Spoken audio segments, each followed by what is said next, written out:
Hello students, उम्मीद है आप लोग खैरियत से होंगे और ECAT MDCAT की तैयारी में मसरूफ़ होंगे। आज हम आपके लिए लेकर आए हैं बेसिकली इलेक्ट्रॉनिक्स के कुछ एमसीक्यूज़। ठीक है, लास्ट लेक्चर में हमने देखा था कि हमारे पास इलेक्ट्रॉनिक्स, उसके बाद हमारे पास उसमें जो है वो मटेरियल्स को हमने क्लासीफाई किया, ठीक है, वगैरह वगैरह। तो आज हमने बेसिकली उनके रेलेवेंट एमसीक्यूज़ करने हैं। और अगर आप मज़ीद एमसीक्यूज़ के प्रैक्टिस करना चाहते हैं तो हमारे पास आपके लिए है 6000 प्लस एमसीक्यूज़ का क्वेश्चन बैंक, जिसका लिंक डिस्क्रिप्शन में मौजूद है। तो आइए चलें स्टार्ट करते हैं हम लोग यहाँ पर एमसीक्यूज़। क्वेश्चन नंबर 1 में कहते हैं कि which of the following are not electromagnetic wave. ठीक है, इनमें से कौन सी वेव जो है वो इलेक्ट्रोमैग्नेटिक वेव नहीं है। तो देखें, लाइट वेव जो है वो इलेक्ट्रोमैग्नेटिक वेव है। ठीक है, एक्सरे इलेक्ट्रोमैग्नेटिक वेव है, हीट वेव हमारे पास इलेक्ट्रोमैग्नेटिक वेव है। ठीक है, साउंड वेव जो है हमारे पास ये इलेक्ट्रोमैग्नेटिक वेव नहीं होता है, ये हमारे पास है लॉन्गिट्यूडनल वेव, राइट। तो साउंड वेव हमारे पास नहीं है, तो ऑप्शन हमारे पास करेक्ट हुआ साउंड वेव। ठीक है, sound waves are not electromagnetic wave, तो ये हमारे पास सही है। ठीक है, ओके। तो which of the following, two में कहते हैं which of the following are not electromagnetic wave. ठीक है ना, हमारे पास कौन सी वेव जो है वो इलेक्ट्रोमैग्नेटिक वेव नहीं है, हमने ये बताना है। सॉरी, कौन सी है हमने ये बताना है। ठीक है, which of the following are electromagnetic wave, electromagnetic wave कौन सी है ये बताना है। तो लाइट हमारे पास इलेक्ट्रोमैग्नेटिक वेव है, राइट। साउंड वेव नहीं है, वाटर वेव नहीं है, waves along a stretch string भी नहीं है। तो इसका मतलब हमारे पास राइट आंसर क्या है, A. Light waves are electromagnetic wave. ठीक है, क्वेश्चन नंबर 3 में कहते हैं electromagnetic waves propagate in free space with the speed of. ठीक है, इलेक्ट्रोमैग्नेटिक वेव जो है बेसिकली वो प्रोपगेट करती है फ्री स्पेस में, ठीक है ना, किस स्पीड के साथ। तो जवाब है स्पीड ऑफ लाइट के साथ। तो यहाँ पर सी हमारे पास राइट आंसर होगा। ठीक है, सी। क्वेश्चन नंबर 4 में कहते हैं कि भाई इलेक्ट्रोमैग्नेटिक वेव्स कंसिस्ट ऑफ। अगर हम लोग इलेक्ट्रोमैग्नेटिक वेव की बात कर रहे हैं तो इलेक्ट्रोमैग्नेटिक वेव जो है वो कंसिस्ट करती है electric and magnetic field moving parallel. जवाब है पैरेलल तो नहीं होता, परपेंडिकुलर होता है। ठीक है, electric and magnetic field moving at right angle to each other. तो बी हमारे पास यहाँ पे राइट आंसर है, इलेक्ट्रिक फील्ड मूविंग। ठीक है ना, ये सारे गलत है, तो बी हमारे पास राइट आंसर है। ठीक है, electric field and magnetic field moving at right angle, यानी कि 90 डिग्री पर। क्वेश्चन नंबर 5 में कहते हैं कि germanium and silicon are the materials used as. ठीक है, तो जर्मीनियम एंड सिलिकॉन जो हम बेसिकली यूज़ करते हैं तो वो as a semiconductor use होता है। तो बी हमारे पास यहाँ पे राइट आंसर है। क्वेश्चन नंबर 6 में कहते हैं the outermost orbit of each atom in silicon consist of. जो आउटर मोस्ट ऑर्बिट है, ठीक है ना, तो सिलिकॉन जो है ग्रुप 4A में आता है, right. Group 4A element, group 4A का एलिमेंट है ये। तो बेसिकली 4A में आने का मतलब ये है कि भाई इसके वैलेंस शेल में 4 इलेक्ट्रॉन मौजूद हैं। तो जवाब हमारे पास यहाँ पर ए राइट आंसर है। ठीक है, फिर कहते हैं कि which of the following is donor impurity. तो हमारे पास इनमें से कौन सी जो है वो ड्यूनर इम्प्योरिटी है, हमने ये बताना है। ठीक है, तो सबसे पहले आप यहाँ पे देख लें कि डूनर इम्प्योरिटी जो है बेसिकली वो हमारे पास ग्रुप नंबर 5A के एलिमेंट्स होते हैं। ठीक है, अब ग्रुप 5A के एलिमेंट्स में कौन सा आता है इनमें से, जवाब है ए, आर्सेनिक। ठीक है, कहते हैं कि क्वेश्चन नंबर 8 में the charge carrier in P type substance are. P type substance में हमारे पास चार्ज कैरियर क्या होता है, जवाब है होल। ठीक है, तो सी हमारे पास यहाँ पे राइट आंसर है। क्वेश्चन नंबर 9 में हमारे पास कह रहे हैं कि द चार्ज कैरियर बेसिकली हमारे पास ये है in N type materials are. तो एन टाइप मटेरियल्स में हमारे पास जो चार्ज कैरियर है वो क्या होता है, इलेक्ट्रॉन होता है, राइट। क्वेश्चन नंबर 10 में कहते हैं P type materials are obtained by adding germanium with. P type materials को हम बेसिकली ऑब्टेन करना चाह रहे हैं, जर्मीनियम को हमें जो है वो डोप करना पड़ेगा किसके साथ, ये पूछा गया है। तो जवाब है ट्राईवैलेंट। तो हमारे पास यहाँ पे जो बी है ये राइट है। पी टाइप मटेरियल हम लोग कैसे फॉर्म करते हैं, जब ग्रुप 4A को ऐड करवाते हैं 3 के साथ, राइट, तो पी टाइप बनता है। तो ट्राईवैलेंट इम्प्योरिटी एटम्स, तो बी हमारे पास यहाँ पे राइट आंसर है। 11 में कहते हैं कि N type materials are obtained by doping intrinsic germanium with. अब हमने एन टाइप जो है बेसिकली हम चाहते हैं ऑब्टेन करना, तो जर्मीनियम को हमें डोप करना पड़ेगा किसके साथ, जवाब है पेंटावेलेंट के साथ। ठीक है, तो पेंटावेलेंट इम्प्योरिटी एटम्स, ठीक है। तो 4 और +5, तो ये हो जाएगा हमारे पास 9 और 1 बचेगा, तो जारी बात है ये एन टाइप मटेरियल बनेगा। तो क्वेश्चन नंबर 12 में लिखा हुआ है होल इज इक्विवेलेंट टू, हमारे पास जो होल है वो किसके इक्विवेलेंट है? A neutral particle, like a positive charge, a negative charge, electron. तो हमारे पास यहाँ पर बी इसका राइट आंसर है, hole is the equivalent to like a positive charge. तो बी हमारे पास यहाँ पे राइट आंसर है इसका। क्वेश्चन नंबर हमारे पास है 13। क्वेश्चन नंबर 13 में कहते हैं a semi conductor when forward biasing, ठीक है। अगर हमारे पास सेमी कंडक्टर जो है फॉरवर्ड बायसिंग में है तो बताइए उसका रेजिस्टेंस हाई है, इनफाइनाइट है, लो है, या फिर इनमें से कोई भी नहीं। तो जब भी सेमी कंडक्टर जो है हमारे पास फॉरवर्ड बायसिंग में होता है तो वो करंट को बेसिकली कंडक्ट करवाता है, सही है। तो इसका मतलब ये हुआ कि जब करंट कंडक्ट हो रहा है तो रेजिस्टेंस हमारे पास यहाँ पे क्या है? लो, राइट। तो आंसर नंबर हमारे पास इसका जो है वो सी, ऑप्शन नंबर जो सी है हमारे पास बेसिकली वो करेक्ट हो जाएगा, सही।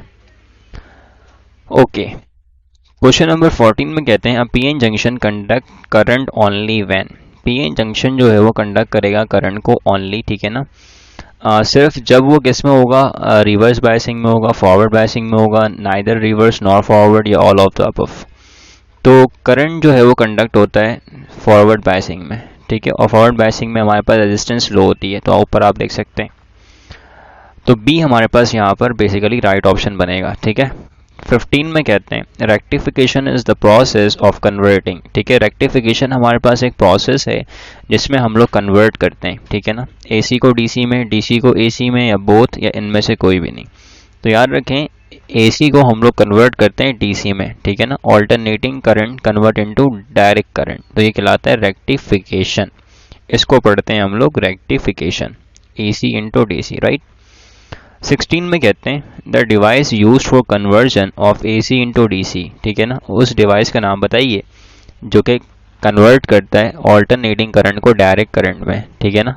तो जवाब है रेक्टिफायर, ठीक है। क्वेश्चन नंबर 17 में कहते हैं with the rise of temperature the conductivity of a semi conductor, अगर हम टेम्परेचर को बढ़ा रहे हैं तो सेमी कंडक्टर की जो कंडक्टिविटी है, कंडक्टिविटी से मुराद है करंट को पास करने की एबिलिटी, सही है, कंडक्टिविटी, वो क्या होगी? तो याद रखें रेजिस्टेंस जो है हमारे पास डायरेक्टली प्रोपोर्शनल होता है टेम्परेचर के फॉर कंडक्टर के लिए, ठीक है, ये होता है हमारे पास कंडक्टर के लिए, राइट। एंड हमारे पास जो रेजिस्टेंस है वो इन्वर्सली होता है प्रोपोर्शनल टेम्परेचर के, जब हम लोग बात करते हैं सेमी कंडक्टर की, ठीक है। तो अब यहाँ पर हमारे पास कौन सी वाली केस है जनाब? Semi conductor.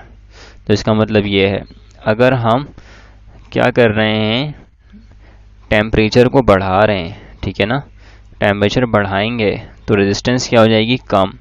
जब रेजिस्टेंस कम होगी तो कंडक्टिविटी क्या हो जाएगी? ज़्यादा, राइट। तो ए हमारे पास यहाँ पे राइट आंसर है कि कंडक्टिविटी जो है बेसिकली वो इंक्रीज करेगी, ठीक है, क्योंकि हमें पता है कि रेजिस्टेंस और कंडक्टेंस का ताल्लुक आपस में इन्वर्स होता है। अगर रेजिस्टेंस कम हो रही है तो अल्टीमेटली कंडक्टेंस बढ़ रही है, ठीक है, कंडक्टिविटी बढ़ रही है। तो यहाँ पर ए हमारे पास राइट आंसर है। 18 में कहते हैं the band theory of solid successfully classifies the solids into, हमारे पास जो बैंड थ्योरी ऑफ सॉलिड्स है, ठीक है ना, वो क्लासीफाई करती है सॉलिड को सेमीकंडक्टर में, सिर्फ कंडक्टर में, इंसुलेटर में, या फिर सब में। तो जवाब है ऑल ऑफ द अबव, ठीक है ना।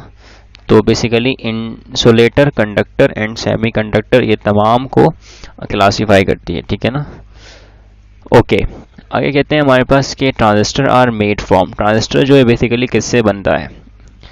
प्लास्टिक, मेटल्स, इंसुलेटर, या डोप्ड सेमीकंडक्टर। जवाब है हमारे पास डी, डोप्ड सेमीकंडक्टर, ठीक है। और हम ये बात जानते हैं कि ट्रांजिस्टर हमारे पास क्या है? ट्रांजिस्टर हमारे पास बेसिकली 3 टर्मिनल डिवाइस है, right. Okay, question number 20। Question number 20 में कहते हैं when a PN junction is reversed bias, ठीक है, हमारे पास पीएन जंक्शन जो है वो रिवर्स बायसिंग में है। तो रिवर्स बायसिंग में क्या होता है कि हम बैटरी के पॉजिटिव टर्मिनल को एन टाइप से लगाते हैं और बैटरी के नेगेटिव टर्मिनल को हम लोग एन पी टाइप से लगाते हैं, ठीक है। तो ये रिवर्स बायसिंग होता है। तो डिप्लीशन रीजन क्या हो जाता है, ठीक है ना। तो डिप्लीशन रीजन हमें पता है कि बढ़ जाती है, तो ये हो जाएगा वाइडेंड, ठीक है, नैरो होता है बेसिकली फॉरवर्ड के अंदर, ठीक है। तो क्वेश्चन नंबर 20 हमारे पास है, इसका answer option number A widened, ठीक है, चौड़ा हो जाता है बेसिकली, ओके, या आप कह सकते हैं बढ़ जाता है, राइट। क्वेश्चन नंबर 21 हमारे पास है, क्वेश्चन नंबर 21 में कहते हैं कि इलेक्ट्रोमैग्नेटिक वेव्स आर, हमारे पास जो इलेक्ट्रोमैग्नेटिक वेव्स हैं, radio wave, sound wave, water wave, none of this. तो देखें sound wave, radio sound wave जो हमारे पास बेसिकली ये है लॉन्गिट्यूडनल वेव, ठीक है, तो इसका मतलब ये इलेक्ट्रोमैग्नेटिक नहीं है। वाटर वेव हमारे पास बेसिकली इलेक्ट्रोमैग्नेटिक नहीं होता है, ठीक है। रेडियो वेव हमारे पास है इलेक्ट्रोमैग्नेटिक वेव, तो यहाँ पर ए हमारे पास राइट आंसर है, तो अल्टीमेटली यहाँ पर डी नहीं होगा। क्वेश्चन नंबर 22 में कहते हैं कि number of electrons in the outermost shell, number of electrons जो है हमारे पास बेसिकली आउटर मोस्ट शेल में, ठीक है ना, outermost shell germanium and silicon के कितने होते हैं। तो हमें पता है भाई सिलिकॉन या फिर जर्मीनियम ये ग्रुप नंबर 4A के एलिमेंट्स हैं, ठीक है ना। ग्रुप 4 मतलब ये होता है कि इसके आखिरी शेल में हमारे पास 4 इलेक्ट्रॉन है, तभी ये ग्रुप 4A में, तो यहाँ पर बी हमारे पास राइट आंसर है 4। क्वेश्चन नंबर 23 में कहते हैं the trivalent impurities are called, ठीक है ना, जो हमारे पास ट्राईवैलेंट इम्प्योरिटी हैं बेसिकली, ठीक है, उसको हम लोग क्या कहते हैं, ये हमसे पूछा गया है, सही है। तो अगर हम लोग ट्राईवैलेंट इम्प्योरिटी की बात करें तो ट्राईवैलेंट इम्प्योरिटी हमारे पास बेसिकली होती हैं एक्सेप्टर इम्प्योरिटीज होती हैं, सही है। तो यहाँ पे हमारे पास ए राइट आंसर। और अगर हम लोग यहाँ पेंटावैलेंट की बात करें तो वो होता है डोनर, ठीक है ना। तो ट्राईवैलेंट का मतलब होता है ग्रुप 3, तो 3 और अगर आप 4 को मिलाएंगे तो जाहिर सी बात है हमारे पास जो एक वैकेंसी वो खाली होती है, तो ये एक्सेप्ट कर सकता है, ठीक है। क्वेश्चन नंबर 24 में कहते हैं if epsilon not is the permittivity and mu naught is the permeability of free space, then the velocity of electromagnetic waves in free space is given by। तो इलेक्ट्रोमैग्नेटिक वेव की speed क्या होगी basically हमने ये बताना है, right. तो मैंने आपको बताया था लेक्चर में कि हमारे पास जो स्पीड है वो फाइंड आउट होती है under root epsilon nought into mu nought, ठीक है। तो जो कि हमारे पास ये ऑप्शन करेक्ट है, 1 over इप्सिलॉन नॉट, ठीक है, mu naught with in square bracket, right, okay. Question number 25 देखते हैं। तो क्वेश्चन नंबर 25 में कह रहे हैं कि which of the following is transported by electromagnetic wave, electromagnetic wave के ज़रिए इन चारों में से कौन सी क्वांटिटी ट्रांसपोर्ट होती है, यानी कि एक जगह से दूसरी जगह मुंतकिल होती है। करंट, मैटर, एनर्जी या चार्ज। देखें करंट, ठीक है, ट्रांसफ़र नहीं हो सकती, मैटर ट्रांसफ़र नहीं हो सकती, चार्ज ट्रांसफ़र नहीं हो सकती, क्योंकि वेव है तो हम एनर्जी की बात करेंगे। तो इलेक्ट्रोमैग्नेटिक वेव के ज़रिए हमारे पास जो है एनर्जी ट्रांसपोर्ट होती है, मुंतकिल होती है एक प्लेस से दूसरे प्लेस, ठीक है, एक जगह से दूसरी जगह। क्वेश्चन नंबर 26 में कहते हैं the branch of physics which deals with the emission, behaviour and effects of electron, ठीक है ना। फिजिक्स की ब्रांच है जिसमें हम डील करते हैं emission, behaviour and effect of electrons in a device, ठीक है ना, किसी भी डिवाइस में। तो ये क्या कहलाता है, इलेक्ट्रोस्टैटिक, ठीक है, इलेक्ट्रिसिटी, इलेक्ट्रॉनिक्स, इलेक्ट्रोडायनामिक्स। तो हमारे पास यहाँ पे इलेक्ट्रोडायनामिक्स नहीं हो सकता, इलेक्ट्रिसिटी हमारे पास नहीं हो सकता, इलेक्ट्रोस्टैटिक हमारे पास नहीं हो सकता, सी हमारे पास राइट है इलेक्ट्रॉनिक्स। क्वेश्चन नंबर 27 में कहते हैं the number of valence electrons in germanium and silicon. तो अभी पता है हमें कि सिलिकॉन, जर्मीनियम ग्रुप 4A में आते हैं, राइट। तो ग्रुप 4A में आने का मतलब ये कि इसके वैलेंस शेल में 4 इलेक्ट्रॉन, तो बी हमारे पास यहाँ पे राइट आंसर है।